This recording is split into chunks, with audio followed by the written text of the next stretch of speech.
Praise the lord. ప్రభునందు ప్రియమైన వారలారా, దేవుని మహాకృపను బట్టి మరి యొక్క దినం ఈ విధంగా మళ్ళా ప్రేమించి మనకిచ్చిన సమయాన్ని బట్టి దేవునికే స్తుతులు స్తోత్రాలు చెల్లిస్తూ ఉన్నాను. అలానే ఎంతో ఆసక్తితో ప్రార్థనపూర్వకంగా వాక్యాన్ని వినాలని కూడి వచ్చిన మీ అందరికి కూడా వందనాలు చెల్లిస్తున్నాను. మన ధ్యాన అంశాన్ని చూసినట్లయితే ప్రకటన గ్రంథంలో 16వ అధ్యాయము 4వ వచనం నుంచి 7వ వచనం వరకు చదువుకుందాం. 3వ దూత తన పాత్రను నదులలోనూ జలధారలలోనూ కుమ్మరింపగా అవి రక్తమాయెను. అప్పుడు వర్తమాన భూతకాలములలో ఉండు పవిత్రుడా, పరిశుద్ధుల రక్తమును ప్రవక్తుల రక్తమును వారు కార్చినందుకు తీర్పు తీర్చి వారికి రక్తము త్రాగనిచ్చితివి. దీనికి వారు పాత్రులే.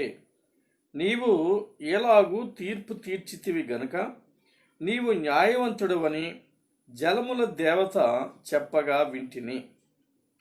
అందుకు అవును ప్రభువా, దేవా, సర్వాధికారి, నీ తీర్పులు సత్యములను న్యాయములనై ఉన్నవి అని బలిపీఠము చెప్పుట వింటిని. ప్రార్థించుకుందాం. ప్రేమ నమ్మకం కలిగిన మా పరలోకపు తండ్రి, మరొకసారి నీ పరిశుద్ధ పాదములకు స్తుతులు స్తోత్రాలు చెల్లిస్తూ ఉన్నాం. శ్రేష్టమైన ఈవులు మాకు ఇచ్చే దేవుడో, శ్రేష్టమైన వాక్కులతో నింపే మా ప్రభుడో, మాకు కావలసిన ఆత్మీయ ఆహారాన్ని మీ చిత్తానుసారంగా అనుగ్రహించే మా ప్రభుడు గనక నీకే స్తుతులు స్తోత్రాలు చెల్లిస్తూ ఉన్నాను. ఈ శ్రేష్టమైన సమయంలో నీ అద్భుతమైనటువంటి వాక్కులను మాకు వివరించడం ద్వారా ప్రకటన గ్రంథంలో మీరు రాసి దాచి ఉంచిన మర్మయుక్తమైన విషయాలు మీరు మాకు బోధిస్తున్నందుకు మీకు వందనాలు చెల్లిస్తూ ఉన్నాం. ఈ కడవ దినాల్లో మా ఆత్మీయ క్షేమం కొరకు ఈ వాక్య భాగాలు ఎంతో అవసరమై ఉన్నాయి కనుక వీటిని మేము ధ్యానించడం ద్వారా ఆత్మీయంగా మరింత బలపరచబడడానికి మీ కృప దయచేయమని, మాతో నివసించమని, మమ్మల్ని ప్రభా బలపరిచి మీరి మహిమ ఘనత ప్రభావాలు పొందుకోమని త్వరలో మా కొరకు తిరిగి రాబోతున్న యేసుక్రీస్తు నామములో ప్రార్థించి వేడుకుంటున్నాము తండ్రి, ఆమేన్. ప్రియులారా, దేవుని మాట ఎంతో శ్రేష్టమైన మాట. మనకు ఆత్మీయ అనుభవాలు నేర్పే మాట. మన జీవితాలను అనేక రీతిలుగా పరీక్షించే మాట. ఈ కడవరి దినాల్లో ప్రభు లోకం మీదికి పంపుతూ ఉన్న లేక కుమ్మరిస్తూ ఉన్నటువంటి ఆ కోపముతో కూడుకున్న ఉగ్రత మనిషిని తీర్పులోనికి, న్యాయస్థానములోనికి నడిపించడానికి ఉపయోగకరమైనటువంటి తీర్పులు ఇవి.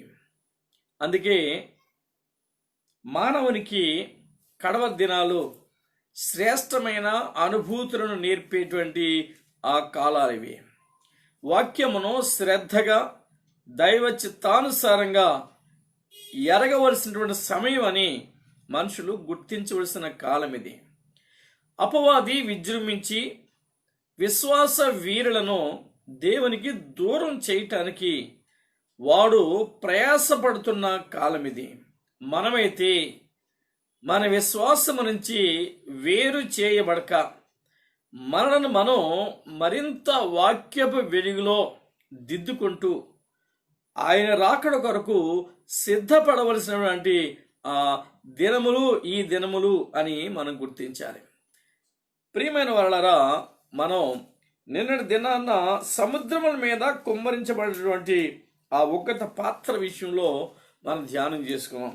ఈ దినాన్న మరి చూడండి, నదులలోనూ జలధారలలోనూ ఈ పాత్ర కుమ్మరించబడుతూ ఉంది. నదులలోనూ జలధారలలోనూ కుమ్మరింపగా అవి రక్తమాయెను.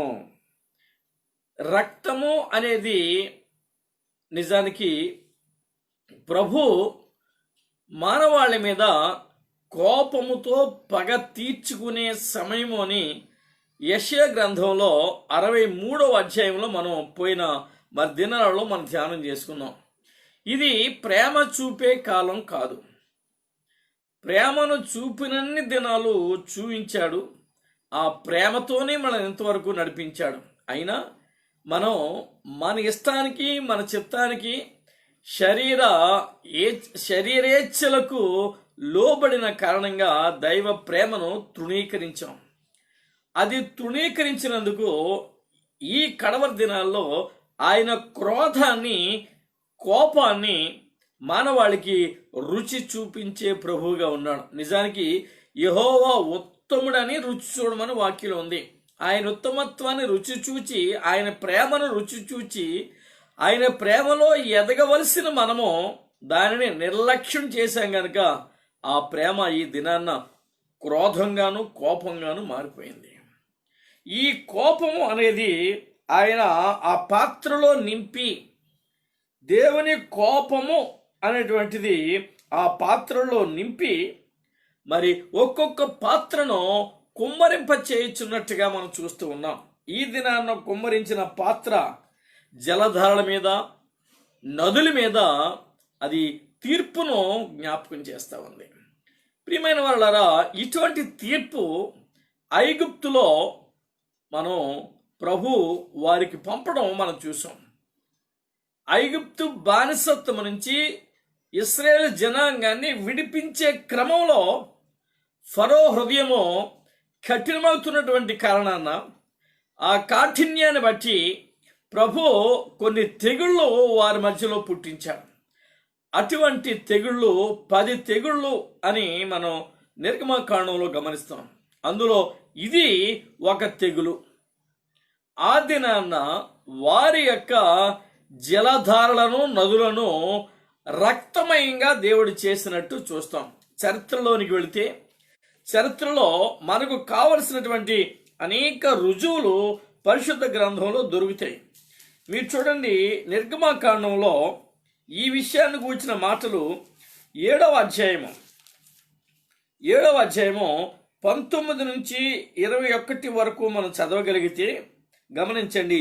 మరియు యెహోవా మోషేతో ఇట్లనెను, నీవు అహరోనుతో నీ కర్రను పట్టుకుని ఐగుప్తు జలముల మీద, అనగా వారి నదుల మీదను, వారి కాలువల మీదను, వారి చెరువుల మీదను, వారి నీటి గుంటలన్నిటి మీదను నీ చెయ్యి చాపుము, అవి రక్తమగును.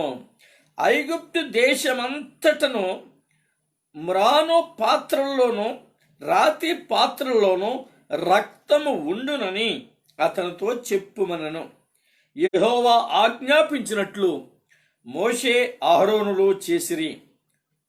అతడు ఫరో ఎదుటను, అతని సేవకుల ఎదుటను తన కర్రను పైకెత్తి ఏటి నీళ్లను కొట్టగా ఏటి నీళ్ళన్నీ రక్తముగా మార్చబడిను. ఏటిలోని చేపలు చచ్చెను, ఏరు కంపు కొట్టెను. ఐగుప్తీయులు ఏటి నీళ్లు త్రాగలేకపోయిరి. ఐగుప్తు దేశమంతటా రక్తము ఉండెను. దేవుని తీర్పు ఎంత ఖచ్చితంగా ఉంటుందో మనకు అర్థమవుతుంది. ఆయన ప్రేమలో ప్రేమను చూసాం, కోపములో క్రోధాన్ని చూస్తాం. ఆయన ప్రేమ, కనికరం కలిగిన వాడు, కృపామయుడు, దయామయుడు అని ఎన్నో విషయాల్లో ఆయనను గురించి మనం మాట్లాడుకుంటూ ఉంటాం.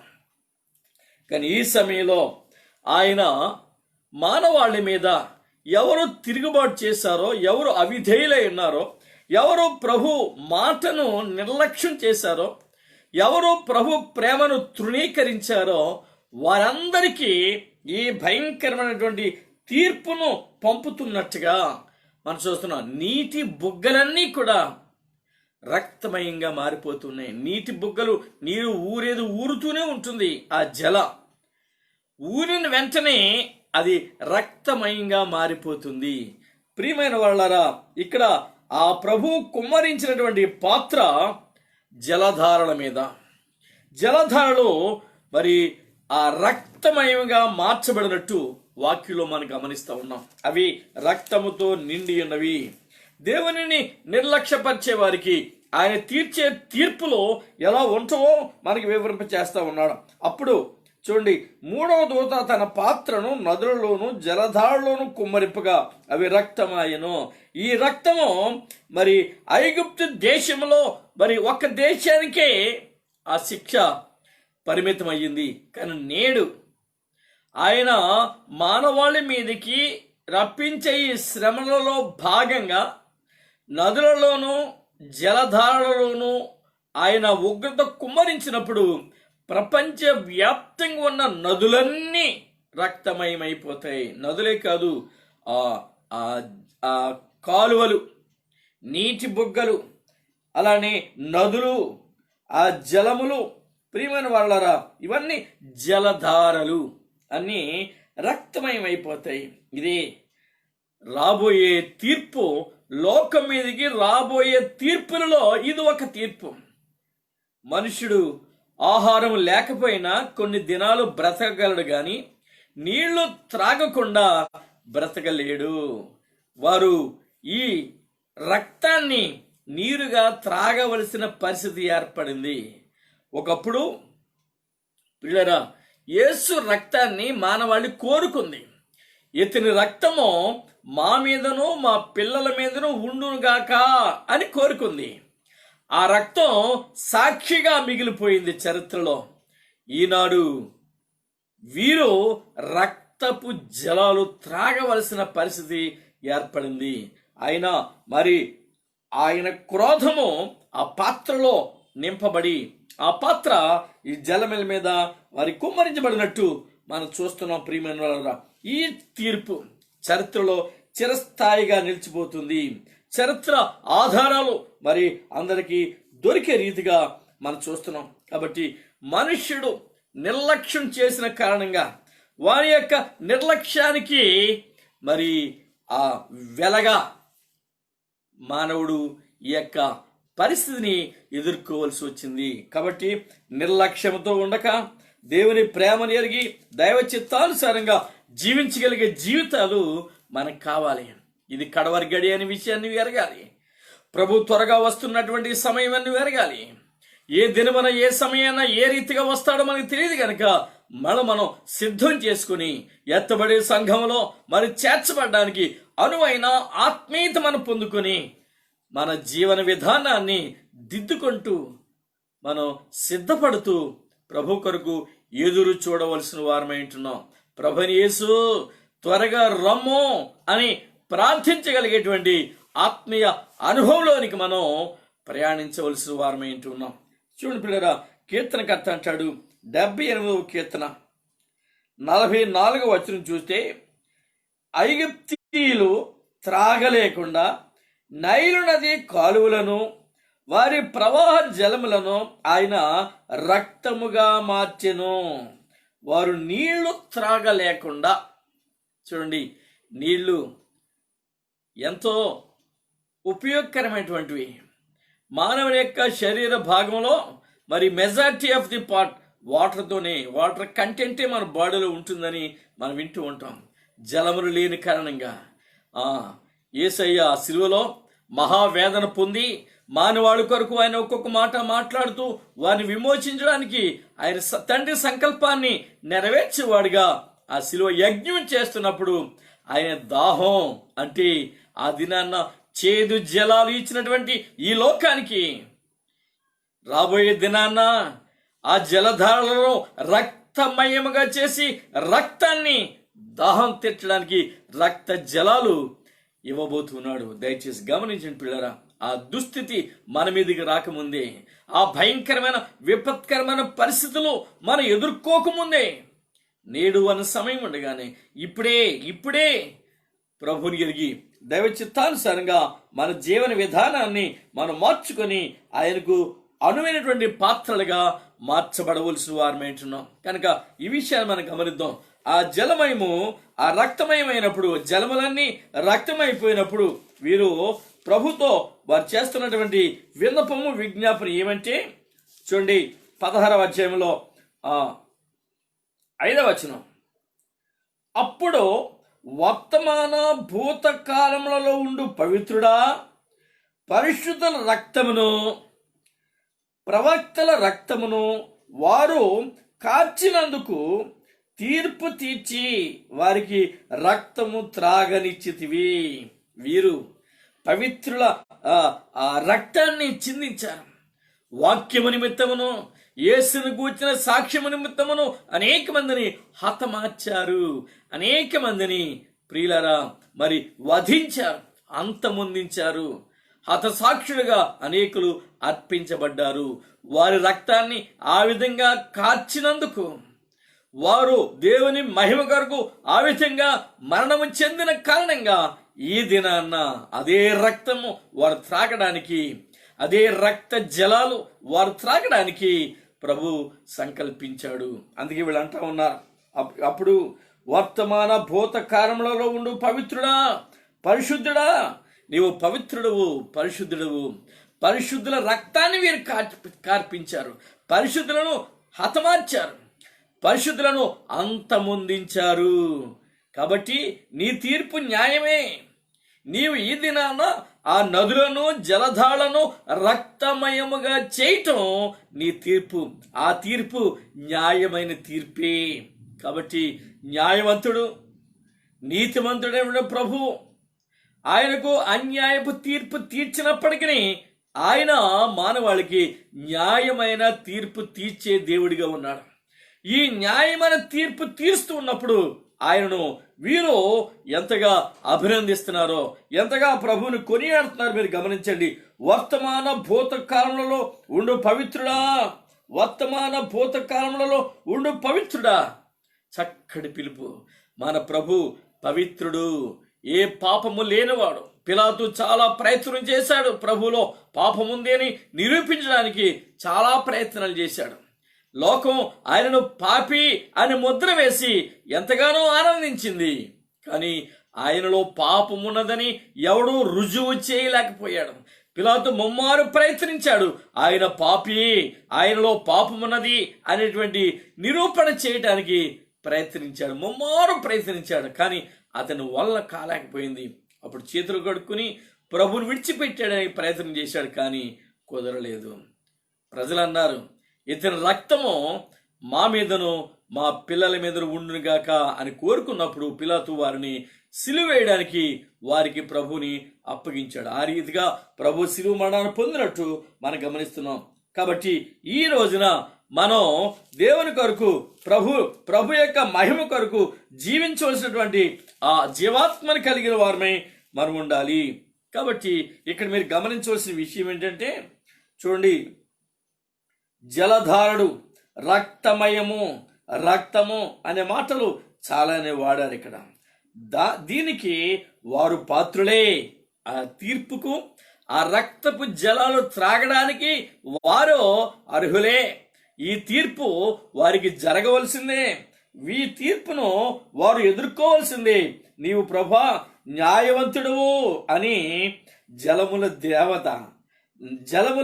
దేవదూత చెప్పగా వింటిని.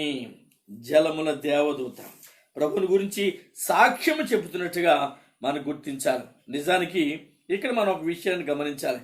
ఏంటంటే, ప్రకటన గ్రంథం 7వ అధ్యాయంలో ఒక మాట మనకు రాయబడింది. ఏంటనగా, అటు తరువాత భూమి యొక్క 4 దిక్కులలో 4 దేవదూతలు నిలిచి ఉండి, భూమి మీదనైనను సముద్రం మీదనైనను ఏ చెట్టు మీదనైనను గాలి వేచకుండునట్లు భూమి యొక్క 4 దిక్కుల వాయువులను పట్టుకుని ఉండగా చూచితిని. వాయువులు పట్టుకుని ఉండగా నేను చూచితిని. ఇలా గాలి వీచకుండా ఆపాలని ప్రయత్నం చేయటం మనం చూస్తున్నాం, కానీ అది సాధ్యపడలేదు. ప్రియమైన వారా, దేవుని కృపలో, దేవుని ఆత్మతో మనం నింపబడాలి. దైవ కార్యాన్ని మనం గమనించాలి. అందుకే ఈ యొక్క మరి చక్కటి మాట ప్రభుకి అన్వయించారు. అప్పుడు ఈ పాత్ర కుమ్మరించబడిన తరువాత అప్పుడు వర్తమాన భూతకాలంలో ఉండు పవిత్రుడా. వర్తమాన భూతకాలంలో ఉన్నటువంటి వాడు మన ప్రభు. ఎందుకంటే ఈ పవిత్ర గ్రంథంలో, ఈ ప్రకటన గ్రంథంలో చాలా సందర్భాల్లో వర్తమాన భూత భవిష్యత్ కాలంలో ఉన్నటువంటి వాడు అని ప్రభుని కొనియాడటం మనం చూస్తున్నాం. చూడండి, ప్రకటన 1:4 చూస్తే, యోహాను ఆసియాలో ఉన్న 7 సంఘములకు శుభమని చెప్పి వ్రాయినది, వర్తమాన భూత భవిష్యత్ కాలంలో ఉన్నవారి నుండి, ఆయన సింహాసనం ఎదుట ఉన్న 7 ఆత్మల నుండి, నమ్మకమైన సాక్షియు, మృతులలో నుండి ఆది సంభూతుడిగా లేచిన వాడును, భూపతులకు అధిపతి అయిన యేసు క్రీస్తు నుండి కృపా సమాధానములు మీకు కలుగునుగాక. వర్తమాన భూత భవిష్యత్ కాలంలో ఉన్నటువంటి వాడు కృపా సమాధానాలు మరి తెలియచేస్తా ఉన్నాడు. ఆయనలో ఆత్మీయ బలాన్ని మనకి చేకూర్చేవాడిగా మనకున్నాడు. అక్కడ 8వ వచనం చూడండి, అల్ఫయు ఓమేగయు నేనే, వర్తమాన భూత భవిష్యత్ కాలంలో ఉండువాడు నేనే అని సర్వాధికారియు దేవుడు నాకు ప్రభు సెలవిచ్చుచున్నాడు. ఆయనేమో కృపా సమాధానం అన్నాడు, సర్వాధికారి నేనే అంటున్నాడు. ఈయనే సర్వాధికారి, సర్వ అధికారములు కలిగినటువంటి వాడు. అలానే ప్రియమైన వాళ్ళరా, 4వ అధ్యాయంలో 8వ వచనం చూస్తే ఇక్కడ కూడా ఆయన భూత వర్తమాన కాలంలో ఉన్నటువంటి వాడనే మాట వ్రాయబడింది. ఈ 4 జీవులలో ప్రతి జీవికి 6 రెక్కలుండెను, అవి చుట్టూను రెక్కల లోపటను కనులతో నిండినవి. అవి భూత వర్తమాన భవిష్యత్ కాలములలో ఉండు సర్వాధికారియు దేవుడునకు ప్రభు పరిశుద్ధుడు పరిశుద్ధుడు పరిశుద్ధుడు అని కొనియాడుతున్నాయి.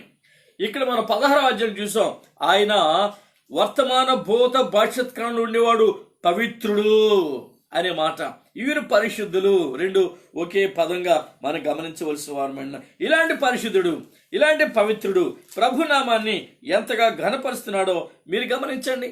11వ అధ్యాయం ప్రకటన 17వ వచనం చూస్తే, వర్తమాన భూత కాలంలో ఉండు దేవుడైన ప్రభువా సర్వాధికారి, నీవు నీ మహాబలమును స్వీకరించి ఏలుచున్నావు గనుక మేము నీకు కృతజ్ఞతాస్తుతులు చెల్లించుచున్నాము. ఆ ప్రభుకి, వర్తమాన భూత భవిష్యత్ కాలంలో ఉండే ప్రభుకి కృతజ్ఞతాస్తుతులు చెల్లిస్తూ ఉన్నారు. ఈ కృతజ్ఞతా భావాన్ని మనము కూడా ప్రకటించవలసిన వారమైంటున్నాం. ఆయన పవిత్రుడు అనే మాట వాళ్ళు వాడారు. ఆయన పరిశుద్ధుడు. నిజానికి యేసయ్య మరి ఆయన భూలోకంలో మానవావతారిగా జన్మించినప్పుడే ఆయన పరిశుద్ధుడు అనేటువంటి మాట వ్రాయబడింది. లూకా సువార్త 1వ అధ్యాయం 35వ వచనంలో పుట్టబోయే శిశువు పవిత్రుడై పరిశుద్ధుడై దేవుని కుమారుడు అనబడను అనేటువంటి ఆ మాటని మనం చూసాం ప్రియులరా. కాబట్టి అట్టి పవిత్రత, అట్టి శ్రేష్టత ప్రభులో ఉన్నది. అదే మీరు 15వ అధ్యాయంలో కూడా ఆయన పరిశుద్ధుడు అనేటువంటి మాటను మీరు చూడగలరు. 4-5 వచనాలు మీరు చూస్తే అక్కడ ప్రభు మరి రాసిన మాట ఏంటంటే 3-4 వచనాలు కలిసి ఉన్నాయి. వారు ప్రభువా దేవా సర్వాధికారి, నీ క్రియలో ఘనమైనవి ఆశ్చర్యమైనవి, యుగ యుగములకు రాజా, నీ మార్గములు న్యాయములను సత్యములైనవి. ప్రభా నీవు మాత్రము పవిత్రుడవు, నీవు మాత్రము పవిత్రుడు పరిశుద్ధుడవు అనేటువంటి ఆ చక్కటి మాటలు మరి మనం వినగలుగుతూ ఉన్నాం. కాబట్టి పిల్లరా, ఈ పరిశుద్ధుడు ఈ పవిత్రుడు మనకుండగా మనం ఆయన మాటకు లోబడాలి, ఆయనను మనం కొనియాడాలి, ఆయనను మనం ఆరాధించాలి. అదే విషయం చూస్తే హెబ్రీ పత్రికలో 7వ అధ్యాయం 26వ వచనంలో ఆయన పరిశుద్ధుడు పవిత్రుడు నిష్కల్మషుడు అనేటువంటి శ్రేష్టమైన మాటలు ప్రభు గురించి వాడబడ్డాయి. చూడండి 7:26 మరి చదువుకుందాం. పవిత్రుడును నిర్దోషియు నిష్కల్మషుడును పాపులలో చేరక ప్రత్యేకముగా ఉన్నవాడును ఆకాశ మండలము కంటే మిక్కిలి హెచ్చైన వాడునైనా ఇట్టి ప్రధాన యాజకుడు మనకి సరిపోయినటువంటి వాడు. ఆయనే పరిశుద్ధుడు పవిత్రుడు. ఈ పరిశుద్ధ జీవితాన్ని మనకు అర్పించాడు. ఆయన ఏ పాపము లేని జీవితాన్ని మన కొరకు అర్పించి ఆయన మన పక్షంగా బలియాగం చేశాడు. ఆ ప్రభు పవిత్రుడు పరిశుద్ధుడు అనే మాటలు మనం గుర్తుంచుకోవాల్సిన వారు వింటున్నాం. ఆయన నిత్యము మనతో ఉండే దేవుడు, నిత్యము బలపరిచే దేవుడు, నిత్యము ఆయన పవిత్రమైనటువంటి స్థితిగతులు మనకి వివరించే దేవుడు. మీరు ఇంకా ప్రకటన గ్రంథం 3వ అధ్యాయం 7వ వచనం చూస్తే, దావీదు తాళము చెవి కలిగి ఎవడును వేయలేకుండా తీయవాడును ఎవడును తీయలేకుండా వేయువాడునైనా సత్య స్వరూపయగు పరిశుద్ధుడు. చెప్పే సంగతులు. ఆయన పరిశుద్ధుడు. ఆ పరిశుద్ధ జీవన విధానాన్ని మనం గుర్తించాలి. ఆయన పరిశుద్ధుడు అనే విషయాన్ని మనం ఎరగాలి ప్రియులారా. అలానే ప్రకటన గ్రంథంలోనే 6వ అధ్యాయము 9 నుంచి 11 వచనాలు చూస్తే ఇక్కడ కూడా పరిశుద్ధుడు పరిశుద్ధుడు అనే మాటలు మనకు వినబడతాయి. చూడండి, ముఖ్యంగా ఆయన 5వ ముద్రను విప్పినప్పుడు దేవుని వాక్యము నిమిత్తము తాము ఇచ్చిన సాక్ష్యం నిమిత్తము వధించబడిన వారి ఆత్మలను బలిపీఠం కింద చూచితని వారు, నాథా సత్యస్వరూపి పరిశుద్ధుడా, ఎందాక తీర్పు తీర్చకయు మా రక్తము నిమిత్తము భూనివాసులకు ప్రతిదండన చేయకయు ఉందు అని పెగ్గరగా కేకలు వేసిరి. ప్రియమైన వాళ్ళరా, ఆ బలిపీఠం కింద ఉన్న ఆత్మలు ప్రభుని ప్రార్థిస్తున్నాయి. ఎందాక నువ్వు తీర్పు తీర్చకుండా ఉంటావు, తీర్పు తీర్చు, నువ్వు నీతిమంతుడివి అని వాడు ప్రార్థన చేస్తున్నారు. పరిశుద్ధుల రక్తము నిమిత్తము, పరిశుద్ధులు చిందించిన రక్తము నిమిత్తము ఈ తీర్పు మరి బయలు వెళ్ళనట్లుగా మనం గమనించాలి. ఈ తీర్పు బయలు వెళ్ళింది. ఎందుకంటే పరిశుద్ధుల రక్తాన్ని చిందించిన కారణంగా వారు ప్రార్థన చేస్తున్నారు. వారు దేవుని సన్నిధిలో విజ్ఞాపన చేస్తూ ఉన్నారు, అయ్యా పరిశుద్ధుడా పవిత్రుడా, నువ్వు ఎందాక తీర్పు తీర్చకుండా ఉంటావు అని ప్రార్థించారు. ఇప్పుడు అంటున్నారు, పవిత్రుడా, పరిశుద్ధుల రక్తమును ప్రవక్తల రక్తమును వారు కార్చినందుకు తీర్పు తీర్చే దేవుడు, తీర్పు తీర్చి వారికి రక్తము త్రాగనిస్తున్నావు. వీరు పరిశుద్ధుల రక్తాన్ని చిందించారు కనుక అపవిత్రమైన జీవితాన్ని కలిగి అపవాదిని వెంబడించేవారు. ఆ 666 అనే క్రూర మృగం యొక్క సంఖ్యను వేయించుకున్నవారు, దానికి సాగిలపడిన వారు, దాన్ని ఆరాధించిన వారు, ఆ విగ్రహానికి మ్రొక్కిన వారు ఇప్పుడు ఈ రక్త జలాలు త్రాగవలసి ఉంది. ఈ యొక్క రక్తాన్ని నీరుగా, మంచినీళ్ళుగా వారు త్రాగవలసి ఉంది. దాహం, ఆయన దాహం అన్నప్పుడు చేదిచ్చారు. పిల్లరా చూడండి, వారు ఇప్పుడు దాహం అని అరిసి మొత్తుకున్నా మంచి నీళ్లు లేవు. వీళ్ళు చాలా తెలివిగా ఇంకో పని కూడా చేశారండి. ఆ నదులకు, జలధాలకు ప్రక్కన వీళ్ళు మళ్ళా త్రవ్వారు. ఆ గుంతలో నీళ్లు ఊరతాయని గమనించండి. మీరు ప్రక్క గుంత తవ్వినా ఆ ఊరే జలాలు ఎక్కడి నుంచి ఊరతాయి? ఒరిజినల్ జలాల్లో నుంచే. ఆ రక్త జలాలే ఊరతాయి, మంచినీళ్ళు ఊరో. గమనించండి, మీ ప్రయత్నాలు, మానవ ప్రయత్నాలు వ్యర్థమే. మనం నిర్గమకాండంలో చూసాం. ఇందాక 7వ అధ్యాయంలో 21వ వచనంలో 22వ వచనంలో వారు త్రవ్విరి అని ఉంది, పక్కన రావు, జలాలు రావు. అక్కడ కూడా ఈ యొక్క రక్తపు జలాలే బయటకు వస్తున్నాయి. విషయాన్ని మీరు గమనించండి ప్రియమైన వాళ్ళరా. పరిశుద్ధుల రక్తాన్ని వారు చిందించారు. పరిశుద్ధ రక్తాన్ని వారు మరి చిందించారు కనుక ఇప్పుడు ఈ తీర్పు. ప్రకటన గ్రంథం 11వ అధ్యాయము మరి 18వ వచనం మీరు చూసినట్లయితే, జనములు కోపగించినందున నీకు కోపం వచ్చెను, మృతులు తీర్పు పొందుటకును నీ దాసులకు ప్రవక్తలకును పరిశుద్ధులకును నీ నామమునకు భయపడు వారికి తగిన ఫలమునిచ్చుటకును గొప్పవారేమి కొద్దివారేమి భూమిని నశింపచేయువారిని నశింపచేయుటకును సమయం వచ్చి ఉన్నదని చెప్పిరి. ఎస్, ప్రతి దానికి దేవుడు సమయాన్ని సిద్ధపరిచాడు. ప్రతి దానికి సమయం ఉంది పిల్లరా. ఈ సమయం ఇప్పుడు వీరికి శిక్ష. ఈ శిక్షను వారు అనుభవించాలి. ఈ శిక్షను వారు భరించాలి. పరిశుద్ధుల్ని వేధించారు, వీళ్ళు పరిశుద్ధుల్ని బాధించారు.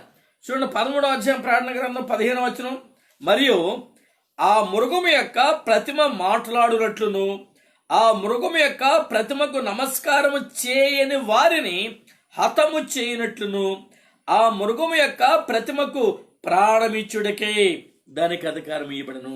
మృగానికి ఎవరైతే నమస్కారం చేయరో వారిని హతమార్చారు.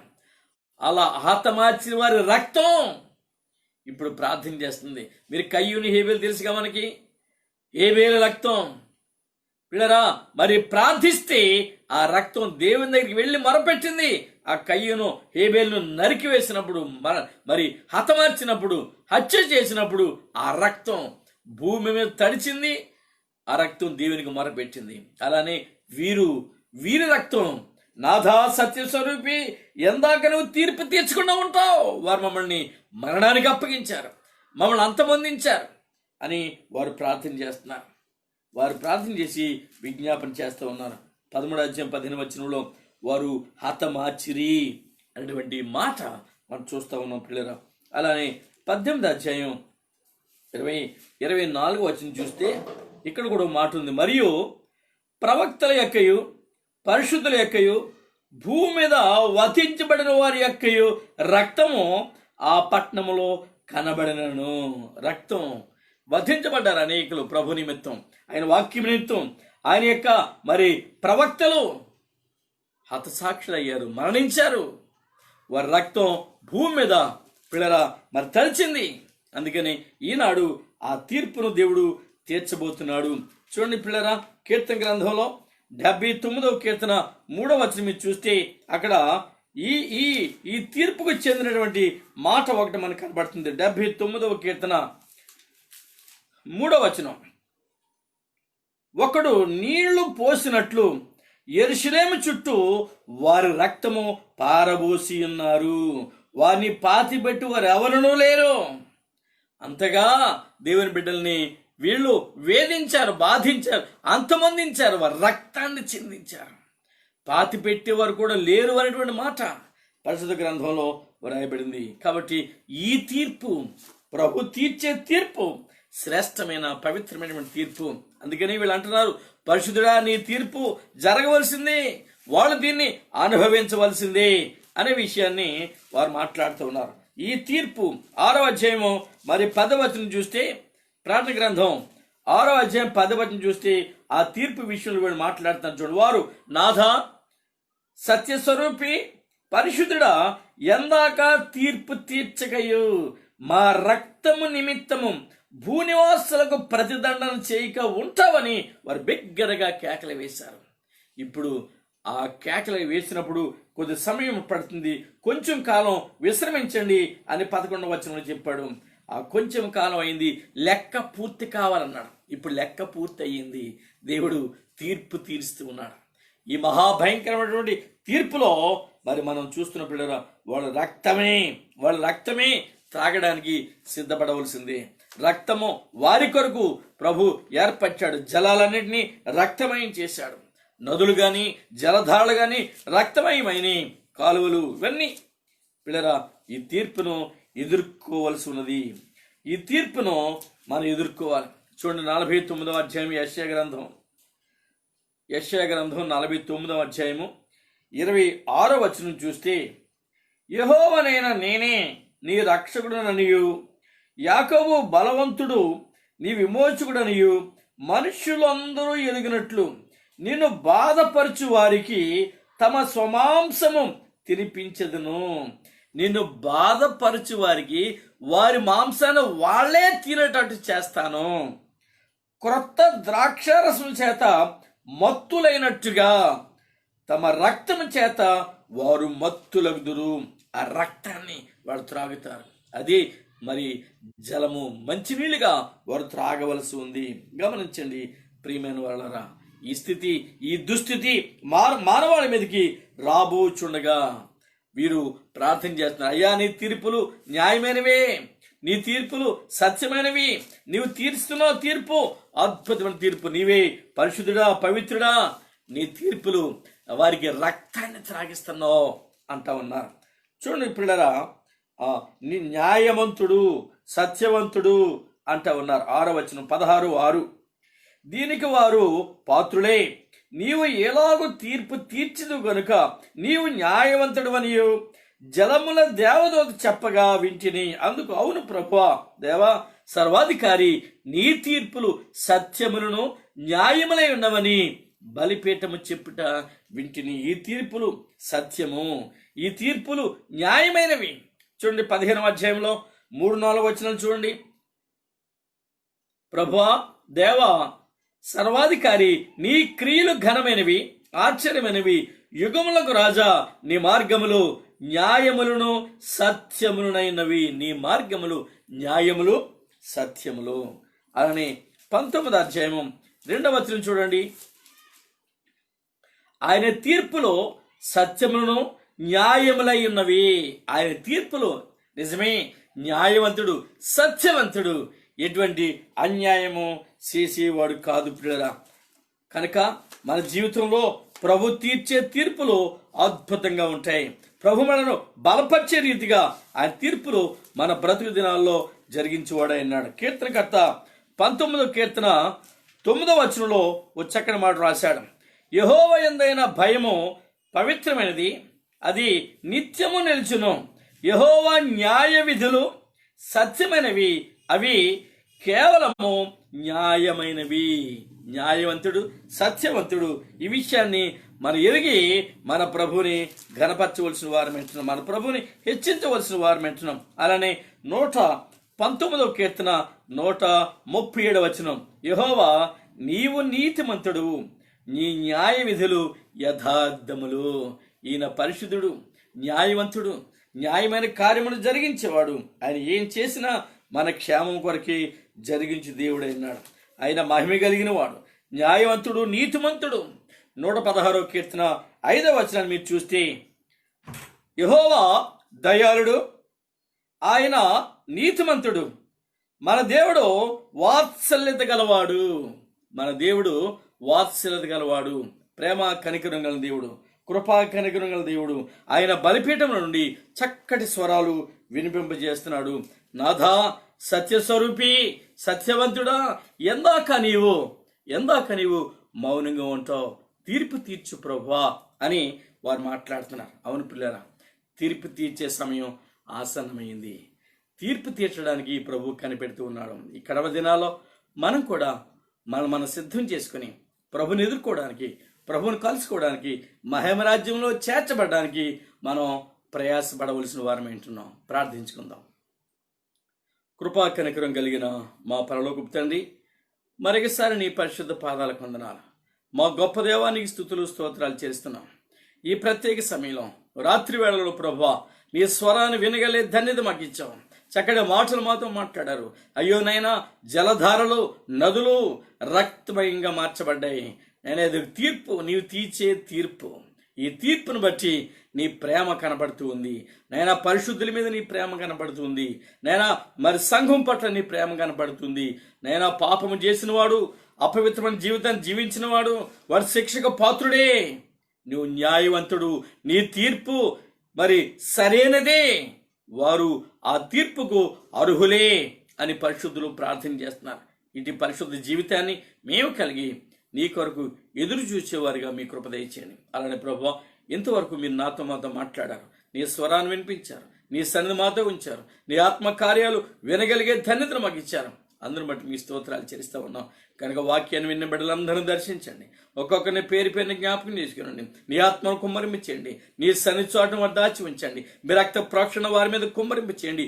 ఏ బలహీనత లేకుండా యేసు నామములో విడుదల చేయమని ప్రార్థిస్తున్నాను.